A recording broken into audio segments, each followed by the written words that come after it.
Success from the Start: The Way to Be a Successful Teacher from Day One by Brett Cornelison. I want to go ahead and begin by sharing with you the story of Shalonda Saroyer, a student teacher just like you or me who didn't have a particularly happy student teaching experience. She wanted to be an excellent teacher and she set her mind to it, and here's what happened. The first year, she became awarded the teacher who contributed most to her school. The second year, she received an award again. And the fourth year, she was elected the school's teacher of the year. Amazing. How did she do it? Her answer was procedures. Specifically, she read this book called The First Day of School, and her experience is shown on the video included. So why do you need to succeed on the first day of school? Well, I'll let you discuss that for a moment. What can you do before class begins to ensure your success? The objective of this lesson is, first of all, to teach you to recognize the 4 stages of teaching. Learn between affective and effective teaching. Learn what a script is, and then commit to be a teacher that will impact lives. The 4 stages of teaching: fantasy, survival, mastery, and impact. But what do they mean?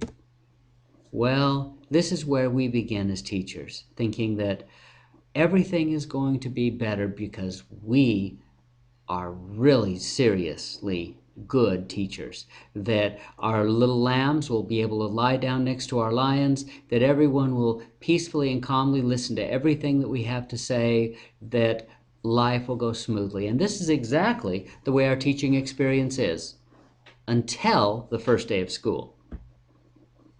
And this is the way it is from the first day of school.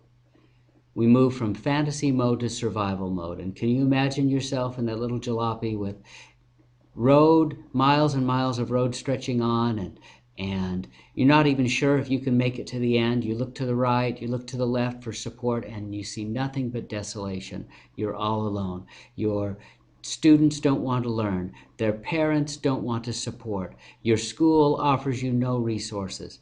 This is the way most teachers begin their teaching experience. And this is why many teachers burn out after the first few years. If they can move beyond, well, then they might be able to experience level 3, mastery. Take a look here, and you're going to see my man Yoda. He has things under control. You know he does because he's wearing the cool blue shades. He's sitting back, he's kicking easy. Look at all of his students there in the zone. Look, he's got his student teacher up there doing all the work. Life is great. Level 3 mastery. But there's a level even beyond this. What would be better than student mastery? Your students actually achieving success. Being a teacher that impacts students' lives, getting results, making students successes. This is where we want to be. So these are the 4 stages of learning. Now, we need to talk about affective versus effective teaching. What does this mean? Aren't they the same thing? I've just changed the first letter. What's the difference between affect and effect? Well, this is affect, caused by or expressing emotion, causing emotion or feeling. Are you an affective teacher? Are you constantly sympathizing with the feelings of others? Are you constantly angry at the situation around you? Are you riding the emotional roller coaster? Well, these are the teachers who are ruled by emotion. They're either living in a dream state of fantasy or they're hating life in survival. Affective teaching is not effective teaching. Effective teaching, spelled with an E, is accomplishing a purpose, producing an intended result, is effective towards making a vivid impression, striking. This is what we want to be, effective teachers. Now I want to talk to you a minute about Bill Walsh. Bill Walsh was an amazing coach. He took over the San Francisco 49ers, a team that had year in and year out produced mediocre schedules, had not won many games, did not have a tradition of winning, were not particularly successful. And after he arrived, holy cow, they became a tremendous success, winning year after year. During the time that he was coach, they went to the Super Bowl 3 times. He was considered a genius. And how did he do it? He started with a script. What do we mean by a script? What we mean is that he scripted the first plays of the football game. Up to his time, teams didn't think it was possible to start with a script. They thought that you had to just flow with the moment. However, his strategy was different. He says if you plan ahead, then your team knows exactly what they're doing, and they're going to be able to immediately jump in and start a tradition of winning, and they're going to be successful. And it's the exact same thing for school. What we need to do is we need to set our stage with a script.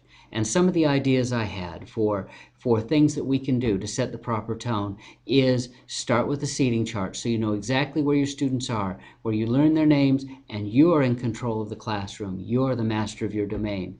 How about a pre-opening assignment where the kids can sit down, where they can immediately know exactly what they need to do and when? How about clearly defining your expectations, setting rules for the class so that they all know what they're supposed to do and when? How about classroom rules? These are things that will set the stage and give you the script that you need for success. Final quiz, starting with success. Question 1, what are the 4 stages of teaching? Question 2, do you want to be an affective or an effective teacher? Question 3, can you give 4 ideas for what you would do for a first day script?